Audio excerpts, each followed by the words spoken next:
Ladies and gentlemen, would you please put your hands together for none other but Mr. Shahrukh Khan. Mr. Khan, can we have you on stage, please?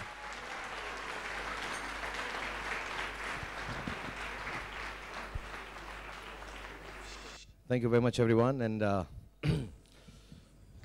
I'm becoming older, and whenever I want to sound intelligent, then I read my speeches.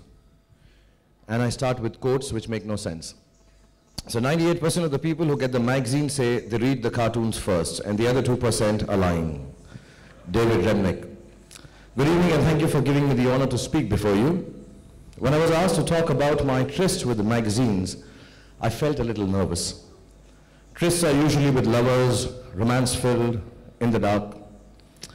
Certainly not the kind of thing I'm used to by my reputation of being a family man, though I don't mind trying it out once in a way.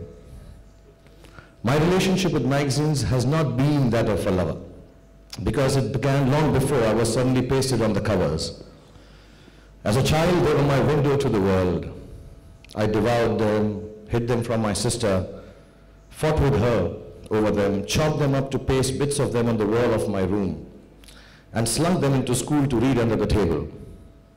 And just to let you know, during my time, Samantha Fox on the cover of People's magazine, in a white T-shirt, torn blue denim shorts, was the object of academic interest. I mean, I don't know, does anyone here remember that pose of hers? Now, of course, there are mobile phones, Facebook and Twitter, and God, how I wish all these mediums had some editors too. Somewhere along the years, my relationship with magazines altered. I ended up being on them in what I still think is an awkward accident of fate. And it also was the learning of a new expression as an actor. Because I'm a film actor, I'll tell you the expression. The expression is called the magazine pout come smile, looking approachable, yet awe-inspiring. It goes something like this. Now, I have been on the covers of about 8,000 magazines, I think, in 20 years. By God's grace, the expression remains constant. And like me, so do the magazines. In my case, it's a pompous movie star statement. In your case, it actually is a fact. And to me, magazines continue to represent a window, like they did in my childhood. As editors and managers of the top magazines of the world, you have the magic key that opens the window for someone in my business and other businesses. It is the window through which our fans and our audiences get to see us. Paradoxically, it is also the same window through which we get to see and hear them. Sometimes curtains are pulled across it. Sometimes the window is shut. Sometimes we want it shut. But more often than not, the magic key opens it for us, and all of you here hold that key. It is interesting that with every opening, the interpretation of who we are can change. Sometimes we are loved, sometimes we are despised, sometimes we are winners, and at others, we have slid down the delicate ladder of adulation into the realm of the lost.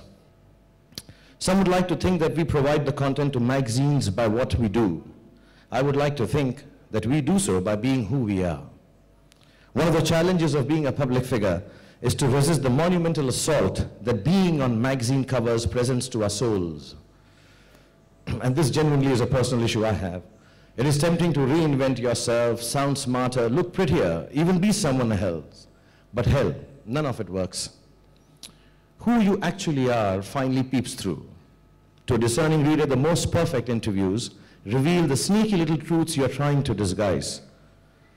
The written word hides nothing. Add to that a few contrived macho pictures, and you're done. And of course, there's also that dissociative disorder you could end up with, MPD, generally known as multiple personality disorder. But in the case of our celebrities, we call it the magazine personality disorder. The symptoms of this affliction are remarkably similar to the original MPD. Selective amnesia. I don't know who you are. Oh, I'm sorry, I don't read your magazine because you don't write about me. Depersonalization. You write such amazing words and present me with such an awe-inspiring figure of myself that we start referring to ourselves in third person. Or you know, then Shahrukh walked in. You bloody fool, you are Shahrukh, who are you talking about? Derealization, we lose touch with reality because of you guys. Identity disturbances and hallucinations.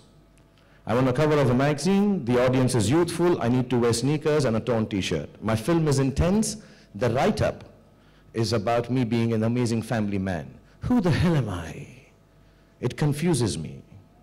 But behind all this disorderly gloss, however, there lies a symbiotic relationship between movie stars and magazines. Neither can really do without the other. Today we live in a new world, a world that has moved far beyond the days of our childhoods, when magazines presented the access to information we did not already have. Information now reaches us in every possible form and manner. For example, to spread information about my latest movie, which I'm going to plug right here, right now, Ravan, I have used TV, I've used the net, I've used newspapers, and even a friend's deodorant as media.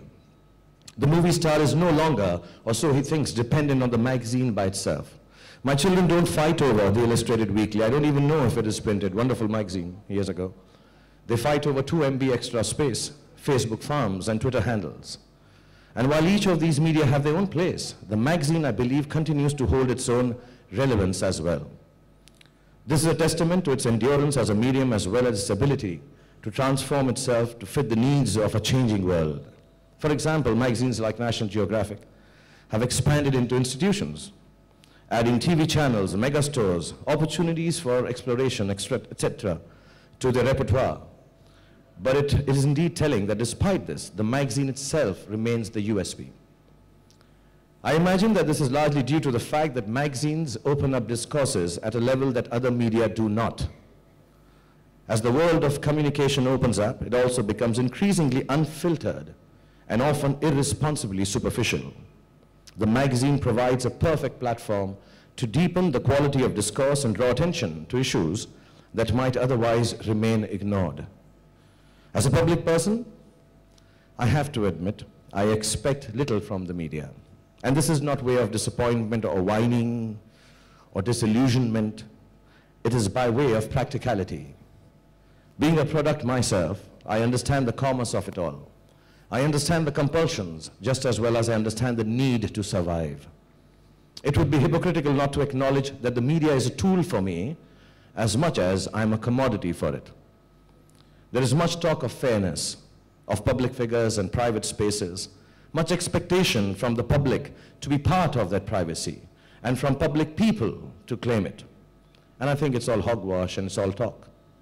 There are no lines really, except those drawn by individuals according to their own compulsions and desires.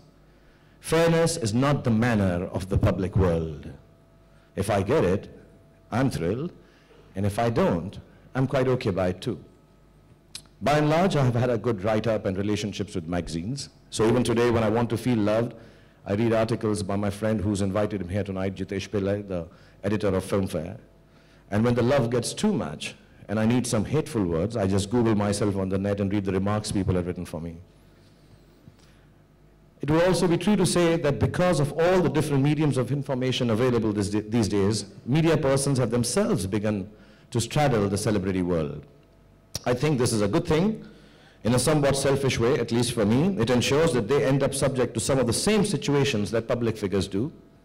I imagine this means that checks and balances will find their place into the information age as well. I get to air my views about a nasty critic who gave my film 1 star less. Unfairly, of course. We stars always believe the stars are less unfairly. So I can do it on Twitter and social networking sites. But let us all look through the crystal ball, and what do we see? We are excited about the various channels that have come up for us to access to our fans, but each has a role. Twitter, social media have a role. TV has a role, but magazines the most important one. Because this form of writing is not going to be taken away, at least not in our lifetimes. So we look forward to your growth, your prosperity, and the successful way in which you reinvent yourselves.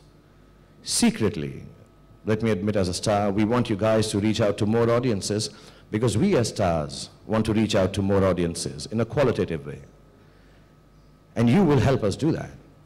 So keep at it, Keep opening those windows out, and we promise you that the view from our side of the window will be as spectacular as the view from your reader's side of it. So I wish you all the best here. Enjoy the rest of the conference. Enjoy India with all its hospitality and goodness. And if I may ask you for a favor, all of you, and I think most of you can do that, in the position to do so, just for old time's sake, can you please put Samantha Fox in a white T-shirt, blue denim shorts on your covers next week?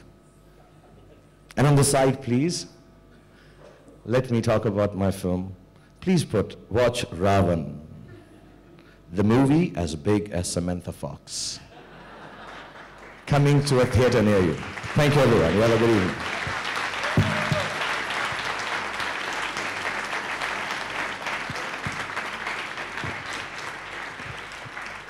I was told if there are any embarrassing questions you'd like to ask a middle-aged movie star, you're most welcome to do so, and I would answer them for you. Or if I'm to dance, which is what actually works, all these speeches don't really. Thank you.